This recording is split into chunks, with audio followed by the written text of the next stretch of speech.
Corona நேரத்தில் எடப்பாடியை போன்றவர்கள் வெளியே வருவதற்கே பயந்த நேரத்தில் முதலமைச்சர் பொறுப்பை ஏற்றுக்கொண்ட எங்கள் தலைவர் தளபதி அவர்கள் கோயம்புத்தூர் மருத்துவமனைக்கு மருத்துவர்களும் தடுத்து எல்லோரும் தடுத்த நேரத்தில் மருத்துவமனைக்குள் உள்ளே சென்று கொரோனா நோயாளிகளை நேரிலே பார்த்து அவர்களுக்கு சிகிச்சை அளிப்பதை பார்த்ததனுடைய விளைவுதான் தமிழ்நாட்டிலே கொரோனாவினுடைய உச்சம் குறைந்து மக்கள் நிம்மதியாக வாழத் தொடங்கினார் என்பது வரலாறு. இதை மூடி மறைப்பதற்காக வயிற்றெரிச்சலின் காரணமாக எடப்பாடி எவ்வளவு வாய் கொழுப்பு இருந்தால் திமிரு இருந்தால் கொரோனாவிலே தளபதி போய் சேர்ந்திருப்பார் என்று சொல்லுகிறார். நான் சொல்லுகிறேன், தளபதியை பற்றி எங்கள் தலைவரை பற்றி அவருக்கு தெரியாது. திமுகவினுடைய தலைவராக இன்றைக்கு இருக்கிற தளபதி மு.க. ஸ்டாலின் தன் உயிரை துச்சமென மதித்து தண்டவாளத்திலே தலை வைத்து படுத்த ஓடும் ரயில் முன் தண்டவாளத்தில் தலை வைத்து படுத்த கலைஞருடைய மகன்தான் எங்கள் தலைவர் தளபதி அவர்கள். அவர் உயிருக்கு பயந்தவர் அல்ல. அன்றைக்கு கொரோனா மருத்துவமனையிலே போய் பார்த்து விட்டு வந்த நேரத்தில் அவருடைய குடும்பத்தினரே அவருடைய துணைவியாரே கதறி அழுதிருக்கிறார்கள். அது மட்டுமல்ல, உதயநிதி ஸ்டாலின் அவர்களை பத்திரிகையாளர்கள் பேட்டி கேட்ட நேரத்தில் உங்கள் வாழ்நாளில் மறக்க முடியாத ஒரு நிகழ்ச்சியை சொல்லுங்கள் என்று சொன்னபோது மிகுந்த வேதனையோடு ஒரு நினைவுபடுத்தினார். எங்களுடைய தந்தை கோவையிலே மருத்துவமனையிலே கொரோனா நோயாளிகளை பார்த்து விட்டு வந்த நேரத்தில் அவருக்கு என்னாகுமோ என்ற அச்சமும் பயமும் எங்களுக்கெல்லாம் ஏற்பட்டது. அது என் வாழ்நாளில் மறக்க முடியாத நிகழ்ச்சி என்று சொன்னார். திமுகவில் இருக்கிற மூத்த தலைவர்கள் அத்தனை பேரும் நாங்கள் கலங்கினோம். அப்படிப்பட்ட தலைவரை பற்றி எடப்பாடி இந்த அளவுக்கு கேவலமாக பேசுகிறார் என்றால் இது ஒன்றும் புதியதல்ல. காரணம், அவருக்கு கொலை கொள்ளை இதெல்லாம் கைவந்த கரை. ஏற்கனவே அவர் தன்னுடைய பங்காளிகளை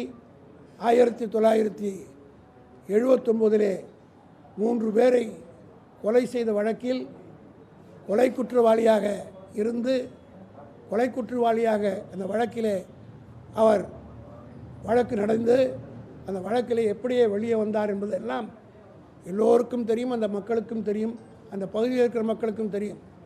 அந்த வழக்கிலே மட்டும் அன்றைக்கு அதிமுக ஆட்சியில் இல்லாமல் இருந்தால் இன்றைக்கு எடப்பாடி ஆயுள் கைதியாகத்தான் இருந்திருப்பார். அப்படிப்பட்ட எடப்பாடி, அதாவது என்ன சொல்லுவாங்கன்னா பழமொழி, நாயை குளிப்பாட்டி நடுவூட்டில் வச்சாலும் அதனுடைய புத்தி போகாது. அதுபோல் இவருடைய அந்த கொலை வெறி, அந்த உயிரை போக்குகிற அந்த மனப்பான்மை இன்னும் போகவில்லை என்பதை நேற்றைய தினம் அவருடைய பேச்சின் மூலமாக வெளிப்படுத்தியிருக்கிறார். ஆகவே இப்படி அவர் பேசியதன் மூலமாக தமிழ்நாட்டில் இருக்கிற திமுக தொண்டர்கள் எல்லாம் கொதித்து போயிருக்கிறார்கள். தமிழ்நாட்டு மக்களும் கொதித்து போயிருக்கிறார்கள்.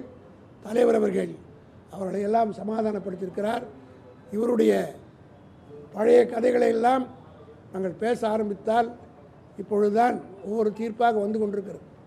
இவரால் சாத்தாங்குளத்திலே மூடி மறைக்கப்பட்ட அந்த கொலை திமுகவினுடைய தலைவர் தளபதி தலையிட்டு போராடி சிபிஐ விசாரணை கொண்டு வந்த காரணத்தினால் அண்மையில் தீர்ப்பு வந்திருக்கிறது. அத்தனை பேருக்கும் மரண தண்டனை. எடப்பாடி புரிந்து கொள்ள வேண்டும், உங்களுடைய ஆட்சியிலே நீங்கள் மறைத்த அந்த வழக்குக்கு இப்போ அனைவருக்கும் மரண தண்டனை கொடுத்திருக்கிறது. அதேபோல் உங்கள் ஆட்சியிலே உங்கள் தலைவி, உங்களுக்கு சோறு போட்டு வளர்த்தவர், ரோடிலே சுற்றி கொண்டிருந்த உங்களை எல்லாம் அடையாளம் காட்டி ஒரு அந்தஸ்து கொடுத்த தலைவி ஜெயலலிதா. அந்த ஜெயலலிதா வாழ்ந்த கொடைநாடு பங்களாவையே உங்களுடைய ஆட்சி, எடப்பாடியின் ஆட்சியில்தான் பல கொலைகள் செய்து கோடிக்கணக்கான சொத்துக்களை, பணம், நகைகளெல்லாம் பறிபோனது யாருடைய காலத்தில்? எடப்பாடியுடைய காலத்தில் 4 கொலைகள் நடந்திருக்கிறது. அந்த 4 கொலைகளை பற்றி விசாரணை நடந்து கொண்டிருக்கிறது.